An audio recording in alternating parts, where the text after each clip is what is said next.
Hello friends, ನಮಸ್ತೆ ಎಲ್ಲರಿಗೂ. ಇವತ್ತಿನ ಒಂದು ತರಗತಿಗೆ ತಮಗೆಲ್ಲರಿಗೂ ಸ್ವಾಗತ ಸುಸ್ವಾಗತ. ಇದು ಶ್ರೀ ಸ್ಟಡಿ ಚಾನಲ್ ಆಗಿರುತ್ತದೆ. ತಮಗೆಲ್ಲರೂ ಸಬ್ಸ್ಕ್ರೈಬ್ ಮಾಡ್ಕೊಳ್ಳಿ ಮತ್ತು ಶೇರನ್ನು ಮಾಡಿ. ತಮಗೇನಾದರೂ ಅನಿಸಿಕೆ ತಿಳಿಸ್ಬೇಕು ಅಂತ ಅಂದರೆ ಕಮೆಂಟ್ ಬಾಕ್ಸಲ್ಲಿ ತಿಳಿಸ್ತೀವಿ. ನಾವು ಕುಟುಂಬ, ಜೀವ ಪ್ರಪಂಚ ಮತ್ತು ಕ್ರೀಡೆಗಳು ಮತ್ತು ಸಮುದಾಯ ಅನ್ನುವಂಥ 4 ಲೆಸನನ್ನು ನಾನು ಹಿಂದಿನ ತರಗತಿಯೊಳಗೆ ಓದೀನಿ. ಈಗ 5ನೇ ತರಗತಿ ಬಗ್ಗೆ ಎಕ್ಸ್ಪ್ಲೇನ್ ಮಾಡ್ತಾ ಹೋಗ್ತೀನಿ. ತಾವೆಲ್ಲರೂ ಕೇಳಿ ಸಹಕರಿಸಬೇಕಂತ ತಮ್ಮಲ್ಲಿ ವಿನಂತಿಸಿಕೊಳ್ತೀನಿ. ಈಗ ನೋಡ್ರಿ, ಪಾಠ ಸ್ಟಾರ್ಟ್ ಮಾಡೋಣ ಬನ್ನಿ. ಪಾಠ 5 ನೈಸರ್ಗಿಕ ಸಂಪನ್ಮೂಲಗಳು. ಪಾಠ 5 ಯಾವುದಿದೆ ಅಂದರೆ ಇದು ಪಾರ್ಟ್ 1 EVS 5ನೇ ತರಗತಿಯ ಪಾಠ 5 ನೈಸರ್ಗಿಕ ಸಂಪನ್ಮೂಲಗಳು. ನೋಡ್ರಿ, ನೈಸರ್ಗಿಕ ಸಂಪನ್ಮೂಲ ಬಗ್ಗೆ ಏನೇನೈತಿ, ಏನೇನು ಕೊಟ್ಟಾರ ಅನ್ನೋದನ್ನು ನಾವು ಅರ್ಥ ಮಾಡ್ಕೊಂಡು ಮತ್ತು ನಮ್ಮ ಎಕ್ಸಾಮಿಗೆ ಎಷ್ಟು ಬರ್ತೈತೆ ಅಷ್ಟನ್ನು ಸರಿಯಾಗಿ ತಿಳ್ಕೊಳ್ತಾ ಹೋಗೋಣ. ನೈಸರ್ಗಿಕ ಸಂಪನ್ಮೂಲಗಳು. ನಮ್ಮ ಭೂಮಿಯು ಜೀವಿಗಳು ಬದುಕಲು ಅಗತ್ಯವಾದ ಸಂಪನ್ಮೂಲಗಳನ್ನು ಒಳಗೊಂಡಿದೆ. ನಮ್ಮ ಭೂಮಿ ಏನಾಗೈತ್ರಿ, ಜೀವಿಗಳಿಗೆ ಬೇಕಾದಂಥ ಅಗತ್ಯವಾದ ಸಂಪನ್ಮೂಲಗಳನ್ನು ಒಳಗೊಂಡೈತಿ. ಸಂಪನ್ಮೂಲವೆಂದರೆ ಭೂಮಿಯಲ್ಲಿ ನೈಸರ್ಗಿಕವಾಗಿ ದೊರೆಯುವ ನೀರು, ಮಣ್ಣು, ಗಾಳಿ, ಖನಿಜಗಳು, ಸಸ್ಯ ಮತ್ತು ಪ್ರಾಣಿ ಸಂಪತ್ತು ಇತ್ಯಾದಿ ಇವೆಲ್ಲವುಗಳನ್ನು ನಾವು ಸಂಪನ್ಮೂಲಗಳು ಅಂತ ಹೇಳಿ ಕರಿತೀವಿ. ಯಾವ್ಯಾವ ಸಂಪನ್ಮೂಲಗಳಂದ್ರೆ ನೀರು, ಮಣ್ಣು, ಗಾಳಿ, ಖನಿಜ, ಸಸ್ಯಗಳು ಮತ್ತು ಪ್ರಾಣಿ ಸಂಪತ್ತು ಇವೆಲ್ಲವೂ ಕೂಡ, ಕಾಡು, ಗುಡ್ಡ, ಇದೆಲ್ಲವೂ ಕೂಡ ಏನಾಗೈತಿ, ನೈಸರ್ಗಿಕ ಸಂಪನ್ಮೂಲ. ಇವೆಲ್ಲವೂ ನಿಸರ್ಗಿಕವಾದಂಥ ಕೊಡುಗೆಗಳು, ನಮಗಾಗಿರುವಂಥ ಇವು ನಿಸರ್ಗದಲ್ಲಿ ದೊರೆಯುವಂಥವು ಸಂಪನ್ಮೂಲಗಳಾಗಿರ್ತಾವೆ. ಮಾನವರು ಸೇರಿದಂತೆ ಎಲ್ಲ ಜೀವಿಗಳು ಬದುಕಲು ಇವು ಅಗತ್ಯ. ಇವು ಮಾನವರು ಸೇರಿದಂತೆ ಎಲ್ಲ ಜೀವಿಗಳು, ಈ ಭೂಮಿ ಮೇಲೆ ಏನೇನು ಜೀವಿಗಳದಾವೆ ಪ್ರತಿಯೊಂದು ಜೀವಿಗೂ ಅವಶ್ಯವಾಗಿ ಬದುಕಲು ಬೇಕಾಗಿರುವಂಥ ಅವಶ್ಯವಾದ ಅಗತ್ಯತೆ ವಸ್ತುಗಳಾಗಿವೆ ಇವು. ನೀರು, ಮಣ್ಣು, ಗಾಳಿ, ಖನಿಜ ಮತ್ತು ಸಸ್ಯ ಪ್ರಾಣಿ ಸಂಪತ್ತು ಎಲ್ಲವೂ ಕೂಡ ಅತಿ ಅಗತ್ಯವಾಗಿ ಜೀವಿಸಲು ಬೇಕು. ಮಾನವರ ಪ್ರಗತಿಗೆ ಅವು ಅತ್ಯಮೂಲ್ಯವಾಗಿವೆ. ಮಾನವರ ಪ್ರಗತಿ ಅಂದರೆ ನಾವು ಅಭಿವೃದ್ಧಿ ಹೊಂದಬೇಕಂದ್ರೆ ಇವೆಲ್ಲವೂ ಅತಿ ಅಮೂಲ್ಯವಾಗಿ ಬೇಕು. ನೆಕ್ಸ್ಟ್ ನೋಡ್ರಿ, ನೈಸರ್ಗಿಕ ಸಂಪನ್ಮೂಲಗಳನ್ನು ಗುರುತಿಸಲು ಈ ಒಗಟುಗಳಿಗೆ ಉತ್ತರ ಬರೆ. ನೋಡ್ರಿ, ಮಕ್ಕಳಿಗೆ ಒಗಟುಗಳನ್ನು ಕೊಟ್ಟಾರಿಲ್ಲಿ.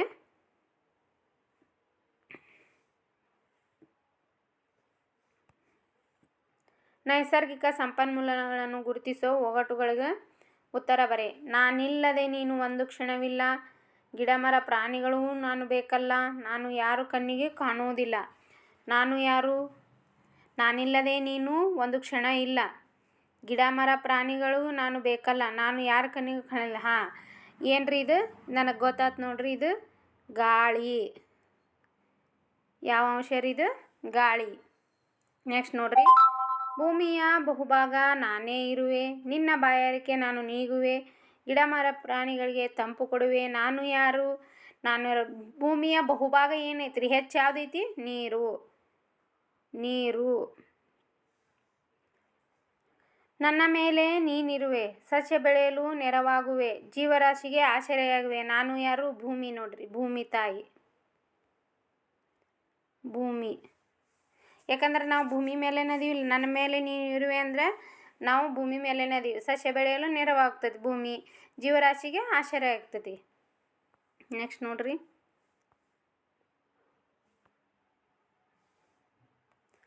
ಹಣ್ಣು ಕಾಯಿ ನೀಡುವೆ, ತಂಪು ನೆರಳು ಕೊಡುವೆ, ನಾನಿಲ್ಲದೆ ಜೀವಜಾಲವಿಲ್ಲ, ನಾನು ಯಾರು? ಹಣ್ಣು ಕಾಯಿ ನೀಡುವೆ, ತಂಪು ನೆರಳು ಕೊಡುವೆ, ನಾನಿಲ್ಲದೆ ಜೀವಜಾಲವಿಲ್ಲ. ಇದು ಮರ. ನೋಡ್ರಿ,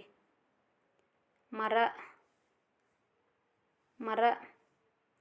ಬಸ್ಸು, ಲಾರಿ, ಕಾರು ಚಲಿಸಲು ನಾನು ಬೇಕು, ನಾನು ತಯಾರಾಗಲು ಸಾವಿರಾರು ವರ್ಷ ಬೇಕು, ಭೂಮಿಯೊಳಗಿನಿಂದ ನನ್ನ ತೆಗೆಯಬೇಕು, ನಾನು ಯಾರು? ಇದೇನ್ರಿ?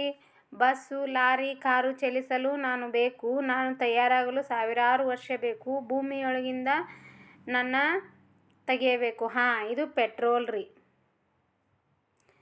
ಪೆಟ್ರೋಲ್ ಯಾಕಂದ್ರೆ ಭೂಮಿಯೊಳಗಿನಿಂದನೇ ತೆಗಿತೀವಿಲ್ರಿ ನಾವು. ಮತ್ತು ಇದು ಬಸ್ಸು, ಕಾರು, ಲಾರಿ ಎಲ್ಲ ಚಲಿಸ್ಬೇಕಂದ್ರೆ ಪೆಟ್ರೋಲ್ ಅತಿ ಅವಶ್ಯಕತೆ. ಪಾತ್ರೆ ತಟ್ಟೆ ಲೋಟ ಚೆಂಬು ಎಲ್ಲವೂ ನನ್ನಿಂದ, ನಿನ್ನ ಕಿವಿ ಕಾಲ್ಗೆ ನಾನೇ ಅಂದ, ನಿನಗಾನಂದ ಅದಿರು ರೂಪದಿ ಬಂದು ಗಟ್ಟಿಯಾಗುವೆ ನಿನ್ನಿಂದ. ಪಾತ್ರೆ ತಟ್ಟೆ ಲೋಟ ಚೆಂಬು ಎಲ್ಲವೂ ನನ್ನಿಂದ, ನಿನ್ನ ಕಿವಿ ಕಾಲ್ಗೆ ನಾನೇ ಅಂದ, ನಿನಗಾನಂದ ಅದಿರು ರೂಪದಿ ಬಂದು ಗಟ್ಟಿಯಾಗುವೆ ನಿನ್ನಿಂದ. ನಾನು ಯಾರು? ಚಿನ್ನ ನೋಡ್ರಿ. ಕತ್ತಲ ಕಳೆಯುವೆ ಬೆಳಕನ್ನು ನೀಡುವೆ, ಶಕ್ತಿಯ ಮೂಲವು ನಾನಾಗಿರುವೆ. ಕತ್ತಲ ಕಳೆಯುವೆ ಬೆಳಕಿನ ನೀಡುವೆ, ಶಕ್ತಿಯ ಮೂಲವು ನಾನು. ಸೂರ್ಯ ನೋಡ್ರಿ. ಇದು ಸೂರ್ಯ. ಇದು ಮೇಲಿಂದು ಚಿನ್ನ ಅಥವಾ ಬೆಳ್ಳಿ. ನಾವು ಯಾಕಂದ್ರೆ ಕೈಗೆ ಕಾಲಿಗೆ ಹಾಕೊಳ್ಳೋದು ಅದಲ್ಲ ನಾವು, ಮತ್ತು ಅದಕ್ಕೋಸ್ಕರ ಚಿನ್ನ.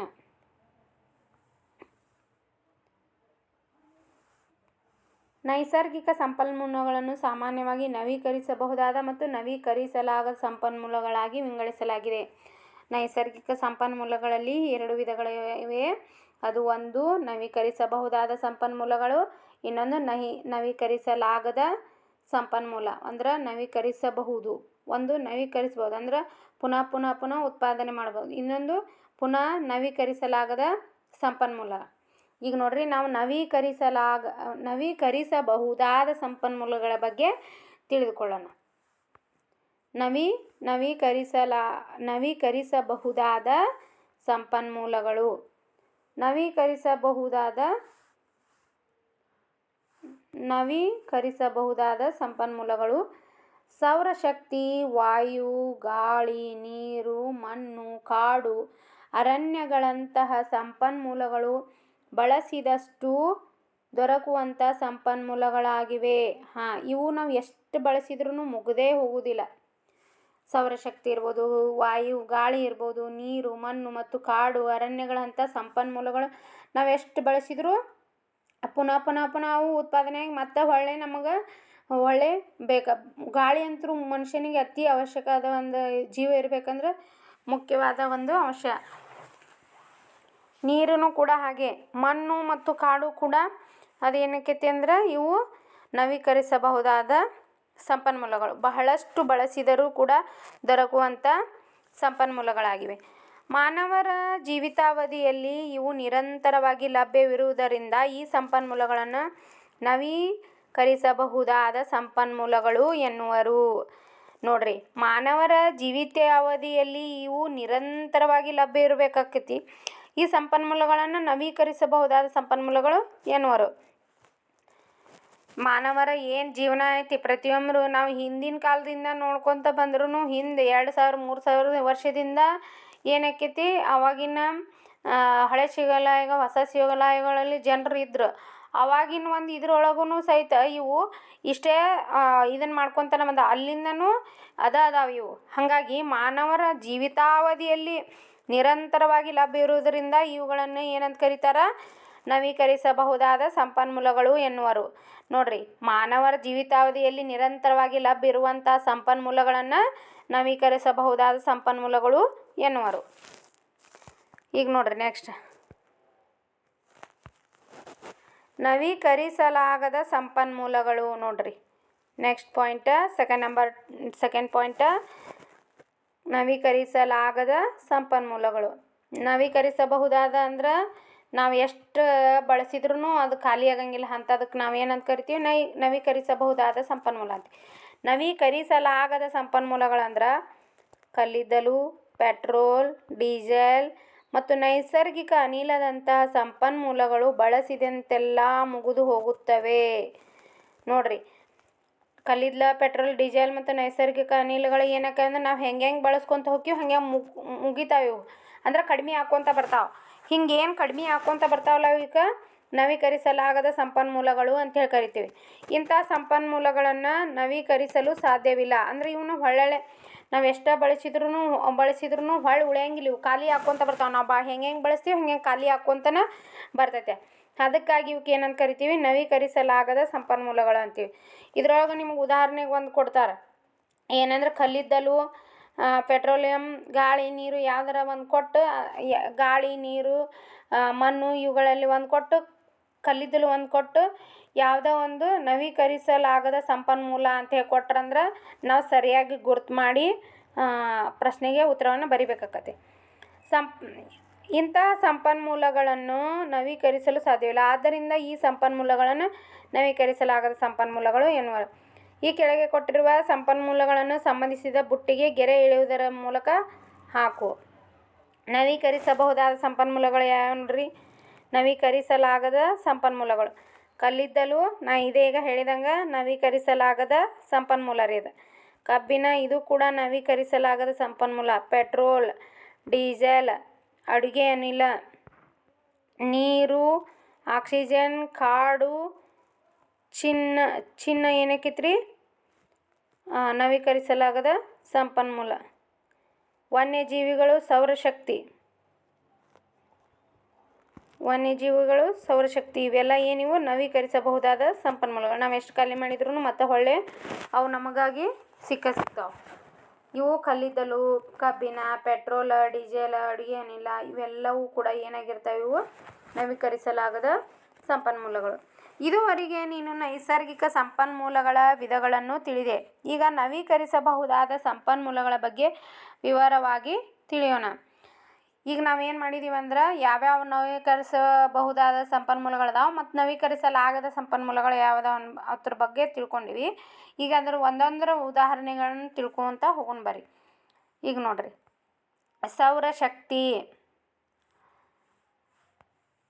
ಸೌರಶಕ್ತಿ ಸೂರ್ಯನಿಂದ ದೊರಕುವ ಶಕ್ತಿಯೇ ಸೌರಶಕ್ತಿ. ಸೌರಶಕ್ತಿ ಅಂದರೆ ಯಾವುದ್ರಿ? ಇಲ್ಲಿ ಸೂರ್ಯನಿಂದ ದೊರೆಯುವಂಥ ಶಕ್ತಿಯೇ ಸೌರಶಕ್ತಿ. ಸೂರ್ಯನಿಂದ ನಮಗೆ ಬೆಳಕು ಬೇಕು ಮತ್ತು ಉಷ್ಣ ದೊರೆಯುತ್ತದೆ. ಹೌದು, ಸೂರ್ಯನಿಂದ ನಮಗೇನು ಬರ್ತೈತ್ರಿ? ಬೆಳಕು. ಸೂರ್ಯ ಮುಂಜಾನಿಂದ ಸಾಯಂಕಾಲ ತನ ಮರೆಯಾದಂದ್ರೆ ನಮಗೇನಕ್ಕೈತಿ? ಕತ್ಲಾಕೈತಿ. ಅವಾಗ ಚಂದ್ರ ಬರ್ತಾನೆ. ಆದರೆ ಚಂದ್ರ ಅಂದ್ರೇನು? ಕತ್ತಲಾಗಿರ್ತದೆ ಪೂರ್ತಿ. ನಾವು ಜೀವನ ನಡೆಸ್ಬೇಕಂದ್ರೆ ಸೂರ್ಯ ನಮಗೆ ಸೌರಶಕ್ತಿ ಅತಿ ಅವಶ್ಯಕವಾಗಿ ಬೇಕು. ಸೂರ್ಯನಿಂದ ನಮಗೆ ಬೆಳಕು ಮತ್ತು ಉಷ್ಣ ದೊರೆಯುತ್ತದೆ. ಸೂರ್ಯನಿಂದ ನಮಗೆ ಏನು ದೊರೆತೈತಿ? ಬೆಳಕು ಮತ್ತು ಉಷ್ಣ. ಭೂಮಿಗೆ ಸೂರ್ಯನೇ ನೈಸರ್ಗಿಕ ಬೆಳಕು ಮತ್ತು ಉಷ್ಣದ ಮೂಲ. ಭೂಮಿಗೆ ಸೂರ್ಯನೇ ನೈಸರ್ಗಿಕ ಬೆಳಕಾಗಿರ್ತಾನೆ ಮತ್ತು ಉಷ್ಣದ ಮೂಲ ಕೂಡ ಅವನೇ ಆಗಿರ್ತಾನೆ. ಸೂರ್ಯನ ಶಕ್ತಿಯನ್ನು ಬಳಸಿಕೊಂಡು ಸಸ್ಯಗಳು ತಮ್ಮ ಆಹಾರವನ್ನು ತಾವೇ ತಯಾರಿಸಿಕೊಳ್ಳುತ್ತವೆ ಎಂದು ನಿನಗಾಗಲೇ ನಾವು ಹಿಂದಿನ ಜೀವ ಪ್ರಪಂಚ ಅನ್ನೋ ಒಂದು ಪಾಠದೊಳಗೆ ಓದೀವಿ.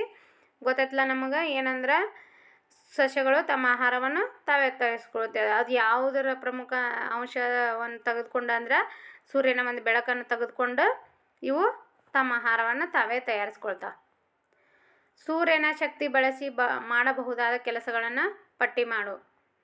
ಸೂರ್ಯನ ಶಕ್ತಿ ಬಳಸ್ಕೊಂಡು ನಾವು ಏನೇನು ಮಾಡ್ತೀವಿ ಅಂದರೆ ಸೋಲಾರ್ ಸಿಸ್ಟಮ್ ಮಾಡ್ತೀವಿ. ಆಮ್ಯಾಗ ಸಸ್ಯಗಳಿಗಂತೂ ಅತಿ ಅವಶ್ಯಕವಾಗಿ ಸೂರ್ಯನ ಬೆಳಕು ಬೇಕು, ನಮಗೂ ಬೇಕು. ಅಂದ್ರೆ ಅನೇಕ ರೀತಿಯಲ್ಲಿ ಸೂರ್ಯನ ಬೆಳಕು ನಮಗೆ ಉಪಯೋಗ ಐತಿ. ಇಲ್ಲಿ ನೋಡ್ರಿ, ಸೌರಶಕ್ತಿಯ ಬಗ್ಗೆ ಹೆಚ್ಚಿನ ವಿವರಗಳನ್ನು ವಿಸ್ಮಯ ಶಕ್ತಿ ಘಟಕದಲ್ಲಿ ಕಲಿಯುವ. ಅಂದ್ರೆ ಮುಂದೆ ವಿಸ್ಮಯ ಶಕ್ತಿ ಘಟಕದಲ್ಲಿ ಸೌರಶಕ್ತಿಯ ಬಗ್ಗೆ ಡೀಟೇಲ್ ಆಗಿ ಅಭ್ಯಾಸ ಮಾಡೋಣಂತೆ. ಈಗ ವಾಯು ಮತ್ತು ನೀರು ಕೂಡ ನೈಸರ್ಗಿಕ ಸಂಪನ್ಮೂಲಗಳಾಗಿವೆ. ನೋಡ್ರಿ, ವಾಯು ಮತ್ತು ನೀರು ಕೂಡ ನೈಸರ್ಗಿಕ ಸಂಪನ್ಮೂಲಗಳು. ಇವುಗಳ ಬಗ್ಗೆ ಮುಂದಿನ ಪಾಠಗಳಲ್ಲಿ ತಿಳಿವೆ. ಈಗ ನೋಡ್ರಿ, ಮಣ್ಣು, ವಾಯು ಮತ್ತು ನೀರಿನ ಬಗ್ಗೆ ಮತ್ತು ಸೌರಶಕ್ತಿ ಬಗ್ಗೆ ಡೀಟೇಲಾಗಿ ಮುಂದಿನ ಪಾಠದೊಳಗೆ ತಿಳಿಯೋಣ. ಈಗ ಮಣ್ಣು ಬಗ್ಗೆ ಕೊಟ್ಟಾರ, ಮಣ್ಣಿನ ಬಗ್ಗೆ ನೋಡೋಣ. ಏನಾಯ್ತು ನೋಡ್ರಿ, ಮಣ್ಣು. ನಾವು ಮಣ್ಣಿನ ಮೇಲೆ ನಡೆದಾಡುತ್ತೇವೆ, ಇದರ ಮೇಲೆ ವಾಸಿಸುತ್ತೇವೆ. ನೀರಿನಂತೆ ಮಣ್ಣು ಕೂಡ ಒಂದು ಮುಗಿಯದ ಸಂಪನ್ಮೂಲವಾಗಿದೆ. ಮಣ್ಣು ಕೂಡ ನೀರಿನಂತೆ ಏನಿದು ಒಂದು ಮುಗಿಯದ ಸಂಪನ್ಮೂಲವಾಗಿದೆ. ನಾವು ಮಣ್ಣಿನ ಮೇಲೆ ನಡೆದಾಡ್ತೀವಿ, ಕುಂದಿರ್ತೀವಿ, ವಾಸಿಸ್ತೀವಿ. ಪ್ರತಿಯೊಂದು ಕೆಲಸನೂ ಮಾಡಿದ್ರೂ ಸಹಿತ ಅದು ಏನಾಕೈತಿ? ಮಣ್ಣು ಮುಗಿದು ಹೋಗೋದಿಲ್ಲ. ಇದು ಒಂದು ಮುಗಿಯದ ಸಂಪನ್ಮೂಲವಾಗಿದೆ. ಸಸ್ಯಗಳ ಸಹಜವಾದ ಬೆಳವಣಿಗೆಗೆ ಮಣ್ಣು ಅತ್ಯಂತ ಅವಶ್ಯಕವಾಗಿದೆ. ನೋಡ್ರಿ, ಸಸ್ಯಗಳ ಸಹಜವಾದ ಬೆಳವಣಿಗೆಗೆ ಮಣ್ಣು ಏನು ಅತ್ಯಂತ ಪ್ರಮುಖವಾಗಿ ಬೇಕು ಮತ್ತು ಅವಶ್ಯಕತೆವಾಗಿ ಬೇಕು. ಸಸ್ಯಗಳು ತಮ್ಮ ಆಹಾರವನ್ನು ತಾವೇ ತಯಾರಿಸಿಕೊಳ್ಳಲು ಬೇಕಾದ ನೀರು ಮತ್ತು ಲವಣಗಳನ್ನು ಮಣ್ಣಿನ ಮೂಲಕ ಪಡೆಯುತ್ತವೆ. ಸಸ್ಯಗಳು ಯಾವುದರ ಮೂಲಕ ನೀರು ಮತ್ತು ಲವಣಗಳನ್ನು ಪಡಿತೈತಿ ಅಂದ್ರೆ ಅದು ಮಣ್ಣಿನ ಮೂಲಕ. ಸಸ್ಯಗಳು ಯಾವುದರ ಮೂಲಕ ನೀರು ಮತ್ತು ಲವಣಗಳನ್ನು, ಖನಿಜಗಳನ್ನು ಹೀರ್ಕೊಳ್ತೈತೆ ಅಂದ್ರೆ ಮಣ್ಣಿನ ಮೂಲಕ ಎಂಬುದನ್ನು ಈಗಾಗಲೇ ತಿಳಿದಿರುವೆ. ಮಣ್ಣಿನ ಬಗ್ಗೆ ಹೆಚ್ಚಿನ ವಿವರಗಳನ್ನು ಮುಂದಿನ ತರಗತಿಯಲ್ಲಿ ತಿಳಿವೆ. ಮಣ್ಣು ಯಾವ ಯಾವ ಕೆಲಸಗಳಿಗೆ ಬಳಸುತ್ತಾರೆ ಎಂಬುದನ್ನು ಇಲ್ಲಿ ಬರೀಬೇಕು. ಮಕ್ಕಳಿಗೆ ಚಟುವಟಿಕೆ ನೋಡ್ರಿ ಇದು. ಇಲ್ಲಿ ನೋಡ್ರಿ ಓದಿ ತಿಳಿ. ಶಿಲೆಗಳಿಂದಾದ ಭೂಮಿಯ ಮೇಲ್ಪದರ ಅಥವಾ ಚಿಪ್ಪಿನ ಪದರಗಳನ್ನು ಶಿಲಾಗೋಳ ಎನ್ನಲಾಗುತ್ತದೆ. ನಾವು 8th ಲೆಸನ್ ಏನದ ಭೂಮಿ ನಮ್ಮ ಜೀವಂತ ಗ್ರಹದೊಳಗೆ ಎಂಬ ಪಾಠದೊಳಗೆ ಐತ್ರಿ ಇದು ಸೋಷಿಯಲ್ ಸೈನ್ಸ್ ಒಳಗೆ. ಶಿಲೆಗಳ ಮೇಲ್ಪದರವನ್ನು ಏನಂತ ಕರಿತೀವಿ ನಾವು? ಚಿಪ್ಪಿನ ಗತೆ ಇರ್ತೈತಲ್ಲ, ಅದಕ್ಕೆ ಶಿಲಾಗೋಳ ಎನ್ನುತ್ತೇವೆ. ಖನಿಜಗಳು ಮತ್ತು ಸಾವಯವ ವಸ್ತುಗಳನ್ನು ಒಳಗೊಂಡಿರುವ ಶಿಲಾಗೋಳದ ತೆಳುವಾದ ಪದರವೇ ಮಣ್ಣು. ಮಣ್ಣು ಅಂದರೆ ಏನ್ರಿ? ಖನಿಜಗಳು ಮತ್ತು ಸಾವಯವ ವಸ್ತುಗಳನ್ನು ಒಳಗೊಂಡಿರುವ ಶಿಲಾಗೋಳದ ತೆಳುವಾದ ಪದರವೇ ಮಣ್ಣು. ಶಿಲಾಗೋಳಗಳು ಅಂದರೆ ಶಿಲಾಗೋಳದ ತೆಳ್ಳಂದು ಏನು ಪದರ ಇರ್ತೈತಲ್ರಿ, ಆ ಪದರು ಮತ್ತು ಇನ್ನೊಂದು ಏನಂತಂದ್ರೆ ಖನಿಜಗಳು ಮತ್ತು ಸಾವಯವ ವಸ್ತುಗಳನ್ನು ಅಲ್ಲಿ ಏನಂದ್ರೆ ಈಗ ಜ್ವಾಲಾಮುಖಿ ಅದು ಇದು ಹಾಕ್ಕೊಂತನ ಸಿಡ್ದಿರ್ತಾವಲ್ರಿ, ಆ ಸಿಡ್ದಂಥ ವಸ್ತುಗಳು ಏನಾಗುತ್ತೆ ಮಣ್ಣಿನೊಳಗೆ ಸೇರ್ಕೊಂಡಿರ್ತಾವೆ. ಅಂಥ ಎಲ್ಲ ವಸ್ತುಗಳು ಮತ್ತು ತೆಳುವಾದ ಪದರವನ್ನು ನಾವು ಏನಂತ ಕರಿತೀವಿ? ಮಣ್ಣು ಅಂತ ಹೇಳಿ ಕರಿತೀವಿ. ಇಂಥ ಮಣ್ಣು ಸುಮಾರು 3 ಸೆಂಟಿಮೀಟರ್ನಷ್ಟು ರೂಪುಗೊಳ್ಳಲು ಸುಮಾರು 500 ರಿಂದ 1500 ವರ್ಷಗಳು ಬೇಕಾಗುತ್ತದೆ. ನೋಡ್ರಿ, ಇದು ಹೇಳಿಕೆಯೊಳಗೆ ಬಂದರೂ ಬರ್ಬೋದ್ರಿ. ಮಣ್ಣು ಸುಮಾರು ಎಷ್ಟು ಸೆಂಟಿಮೀಟರ್ನಷ್ಟು ರೂಪುಗೊಳ್ತೈತಿ ಅಂದ್ರೆ 3 ಸೆಂಟಿಮೀಟರ್ ರೂಪುಗೊಳ್ಳಾಕ ಎಷ್ಟು ಬೇಕು ಟೈಮ್ ಅಂತಂದ್ರೆ ನೋಡ್ರಿ, ಬರೀ ಒಂದು 3 ಸೆಂಟಿಮೀಟರ್ನಷ್ಟು ಮಣ್ಣು ರೂಪುಗೊಳ್ಳಾಕ 500 ರಿಂದ 1500 ವರ್ಷಗಳು ಬೇಕಾಗುತ್ತದೆ ಅಂತ ನೋಡ್ರಿ. ಹರಿಯುವ ನೀರು, ಬೀಸುವ ಗಾಳಿ ಮತ್ತು ಜೀವಿಗಳಿಂದ ಶಿಲೆಗಳು ಶೀತಲಗೊಂಡು ಮಣ್ಣು ರೂಪುಗೊಳ್ಳುತ್ತದೆ. ನೋಡ್ರಿ, ಮಣ್ಣು ಹೆಂಗೆ ರೂಪುಗೊಳ್ತೈತಿ ಅಂದ್ರೆ ಬರೀ ಒಂದು 3 ಸೆಂಟಿಮೀಟ್ರ್ ಮಣ್ಣು ಬೆಳೆಯಕ್ಕೆ ಎಷ್ಟು ದಿನ ಬೇಕಂದ್ರೆ 500 ರಿಂದ 1500 ವರ್ಷಗಳು ಬೇಕು. ಹರಿಯುವ ನೀರು, ಬೀಸುವ ಗಾಳಿ ಮತ್ತು ಜೀವಿಗಳಿಂದ ಶಿಲೆಗಳು ಶೀತಲಗೊಂಡು ಮಣ್ಣು ರೂಪುಗೊಳ್ತೈತಿ.